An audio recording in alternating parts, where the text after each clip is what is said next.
verse 85, Allah subhanahu wa ta'ala is describing about the creation of heavens and earth.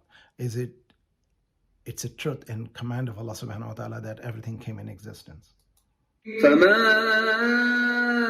أَغْنَى عَنْهُمْ مَا كَانُوا يَكْسِبُونَ.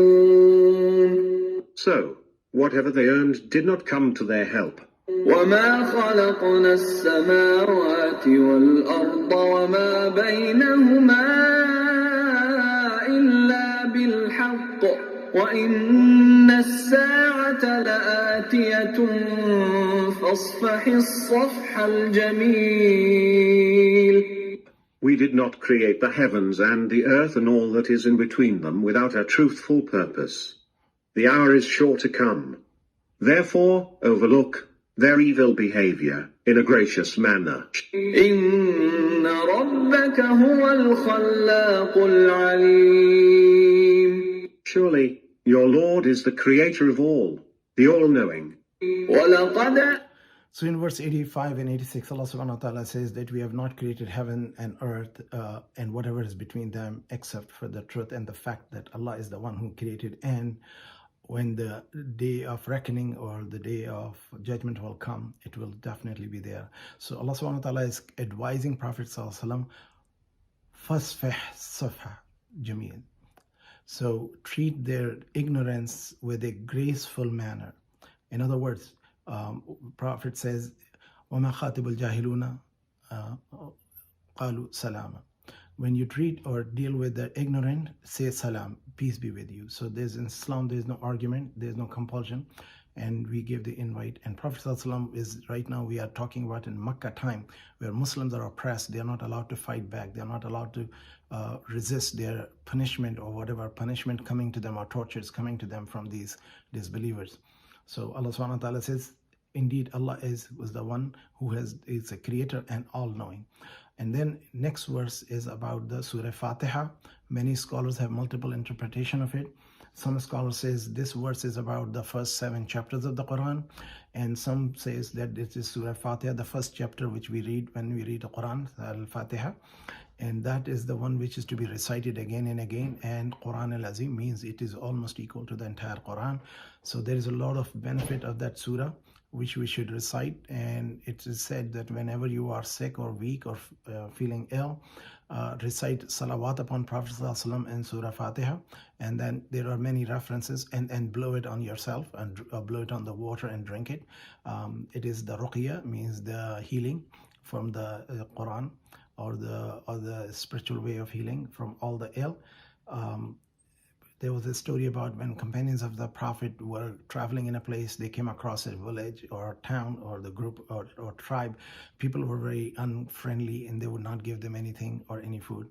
So the companions were sitting waiting when suddenly one of the member from their tribe came and asked them, anybody knows how to treat the snake poison, because their chief is stung by a snake.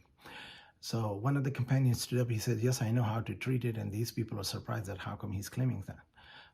So he was one of the companions. He said, well, but before we do that, we want to make a condition. What is the condition? The condition was that you will give us some food or flocks of sheep or whatnot. So when he went there, he recited Surah Fatiha and blew it on this person's area of the snake bite. And the man got healed. His life was saved. So they become gracious and helpful. And then they gave about 40 of the livestock or the goat or sheep. And so when they got those sheep, the companions were a little bit skeptical, because this is the first time they are seeking a return for the healing somebody. And they did not know Surah Fatiha can cure the person's ill or the poison. So this is what happened, that they said, okay, let's wait. Do not take any share of us till we bring it to the Prophet's knowledge. So when they arrived to the Prophet and they told the story, the Prophet ﷺ said, yes, it is halal, you can keep it and keep my share also in it. So in other words, when you provide somebody healing, this is what the logic people take when they heal, the spiritual healer, an Islamic concept. or Quranic teachers or doing the religious service, one can charge, but you can also do it for the sake of Allah. And if somebody doesn't want to give it, you cannot insist upon it. But these people were dealing with the non-Muslims, so they did it. So this is something to be understood. So Surah Fatiha is mentioned accordingly. Many scholars, the majority of the scholar goes along with that. This is وَلَقَدْ آتَيْنَاكَ سَبْعًا مِنَ الْمَثَانِي, that we have given you Surah Fatiha because it is recited in every rak'ah or every rak'ah of the salah. And this is why it is being recited, and the Quran al-Azim, because we read Quran surah after Surah Fatiha. So Nabi Sallallahu Alaihi Wasallam said, La salata illa Fatiha, there is no salah without Fatiha. In other words, what it means is when you are praying alone, you should read it. When you are praying in the congregation behind the Imam, then Imam reads it for you, so you don't read Surah Fatiha. Some scholar says that when the Imam is reading loud, then you should not read it. When he read quietly, you should read it. There's a dispute in it, but Hanafi school is when Imam is there who is leading you, you join the Imam, then everything he's doing is that you follow. So he's reading Quran because it's kind of a repetition after that. And accordingly, there is a hadith, somebody was reading louder behind the Prophet, and he said, why you were competing with me in the recitation of the Quran? So this is one of the fiqh things which we should not be going in details about it. So anyhow, so this is about the Surah Fatiha. We should understand it, and it is the great reward and blessing of it. We should recite it. إن ربك هو الخلاق العليم. Surely, your Lord is the creator of all, the all-knowing. ولقد آتيناك سبعا من المثاني والقرآن العظيم. We have given you the 7 oft-repeated verses and the glorious Quran. لا تمدن عينيك إلى ما متعنا به أزواجا منهم ولا تحزن عليهم واخفض جناحك للمؤمنين. Never stretch your eyes towards what we have given to groups of them to enjoy, and do not grieve for them, and be kind to believers in humbleness. وقل إني أنا النذير المبين. And say, I am a plain warner indeed. كما أنزلنا على المقتسمين. To warn them that we may send down the scourge upon them, as we sent down upon the dividers. الذين جعلوا القرآن عضين. Who had split the divine recitation, scriptures, into bits. فوربك لنسألنهم أجمعين. So, by your Lord, we shall question all of them عما كانوا يعملون. about what they have been doing. فاصدع بما تؤمر وأعرض عن المشركين. Now, proclaim what you are commanded to, and turn away from those who ascribe partners to Allah. إنا كفيناك المستهزئين. Surely, we are sufficient for you against those who deride. الذين يجعلون مع الله إلها آخر فسوف يعلمون. Those who believe in any other God along with Allah. So, they shall soon learn the reality. ولقد نعلم أنك يضيق صدرك بما يقولون. We know that your heart feels distressed for what they say. فسبح بحمد ربك وكن من الساجدين. So, proclaim the purity and glory of your Lord, and be among those who prostrate themselves before Allah. واعبد ربك حتى يأتيك اليقين. And worship your Lord until comes to you that which is certain. بسم الله. So today, this is the last verse which finished the chapter, verse number 99. So in all these verses, we are seeing that Allah subhanahu wa ta'ala is advising Prophet sallallahu alaihi wasallam, be patient, be graceful, be dignified. And the examples of given of the nations before Muslims and the Quraysh and the Meccans and all those who are coming till the day of judgment, that people who denied Allah were destroyed, those who denied Prophet were destroyed, those who disobeyed Allah's command were destroyed. And these people, Quraysh, they think they are any mightier or stronger. They should know that the people before them, which is known to their history, their heritage, their knowledge, their information, were treated for their disobedience the way Allah did that. And Prophet to be patient, do the zikr of Allah, and all the Muslims till the day of judgment should be steadfast, because there will be questions and doubts and suspicions will come. As they were asking, bring a portion of his sky down, or bring the angel with you, or why is not there an angel we could see, and why don't the sky split open and God comes down and tell us? All these questions and all these things are coming because these are common question, and faith is something which is believe in unseen.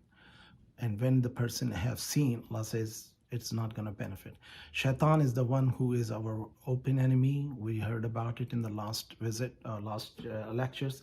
And these people who are disobeying Allah, thinking that they can get away with it because they have physical power, or they have a jurisdiction over oppressing the poor and weak and the meek.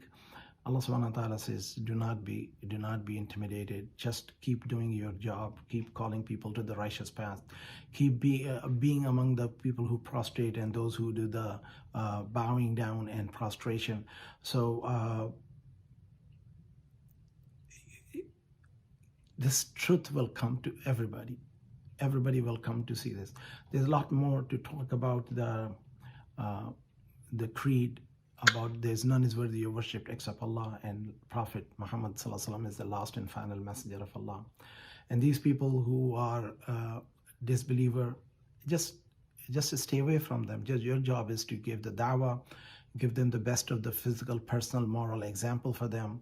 Be honest, truthful, just, and your reflection of the deeds should be in your actions. So with this, I will stop here. If you have any question, any comment, any suggestion, please say so. Next Sunday we will start Surah Al-An'am, which is I think is the 6th number chapter of the Quran. And Surah Al-An'am is the 6th chapter, and it is 55th chapter revealed in the sequence of revelation. Likewise, majority of it is in Mecca, and few verses were in Medina. And inshallah, we will talk about it. Any question, any comment, any suggestion, please say so.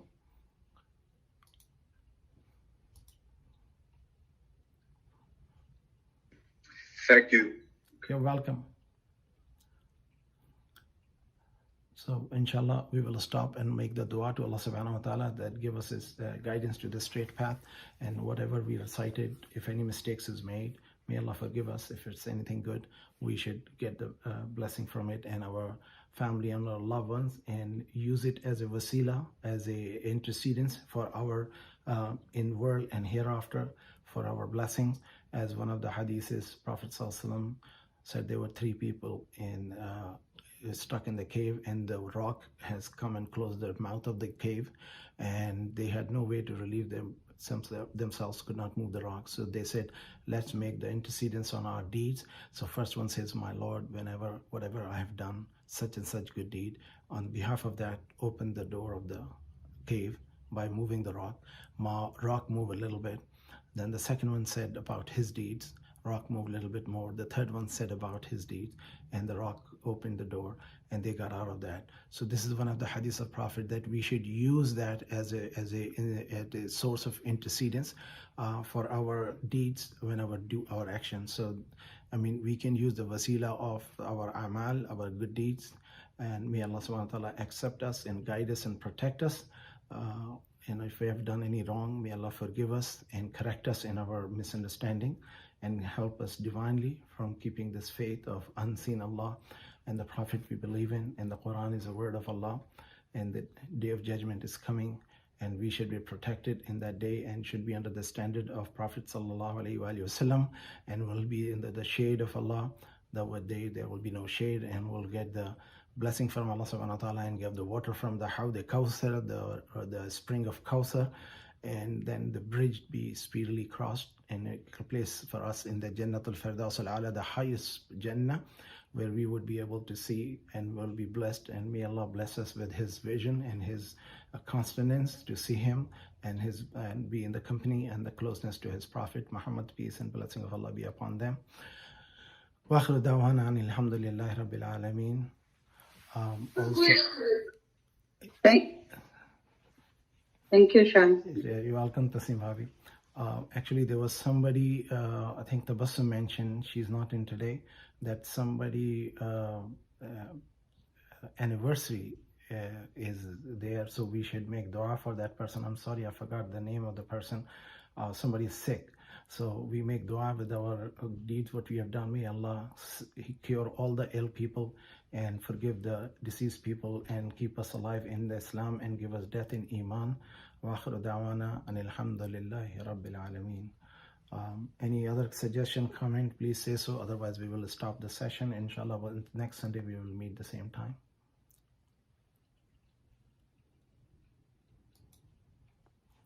Okay. Thank you. Okay. Thank you, Najmadi. Okay, and thank you, Fari and Kevin and Tasim Bhabi. Assalamu alaikum. Inshallah, we'll meet next Sunday.